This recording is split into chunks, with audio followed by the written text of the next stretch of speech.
21 दिसंबर 1550 में आपका जन्म हुआ। 6 जुलाई 1614 तक मात्र 63 वर्ष के शासनकाल में सनातन धर्म को और अपने देश की संस्कृति को इतनी बुलंदियों पर पहुंचाया कि आपने लगभग जिस समय विदेशी आक्रांता बाहर से यहाँ हमारे देश में राजपूताने में राजस्थान में आक्रमण कर रहे थे, उस समय लगभग 7000 मंदिरों का जीर्णोद्धार करवाया।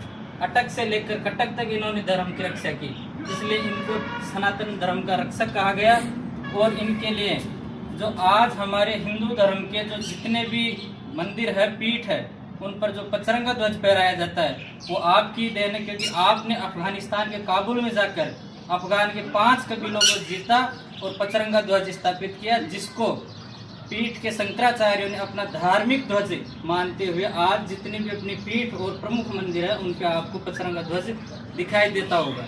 राजा मान सिंह जी के लिए ये कहा जाता है कि ये धर्म के लिए इतने वो थे कि उसके लिए कहा गया कि बलि बोई कीरत लता करण किए दो पान सिंची मान महीप ने जब देखी कुमलान। यानी कि जो धर्म की बेलड़ी थी उसको राजा बलि ने बोया।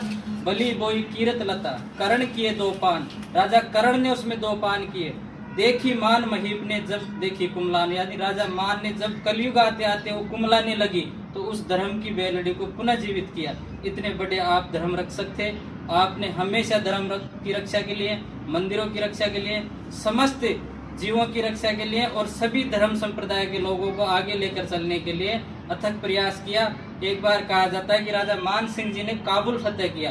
काबुल फतेह करने के बाद इन्होंने मानस बनाया कि अब श्रीलंका पर चढ़ाई करेंगे, श्रीलंका को भी जीतेंगे। तब यहाँ के जयपुर के राजकवि थे, उन्होंने एक दोहा लिख के भेजा कि विप्र विभीषण जान के रघुपति दीन्यो दान, मान महीपत मान मत दीजिए दीन्यो दान। यानी कि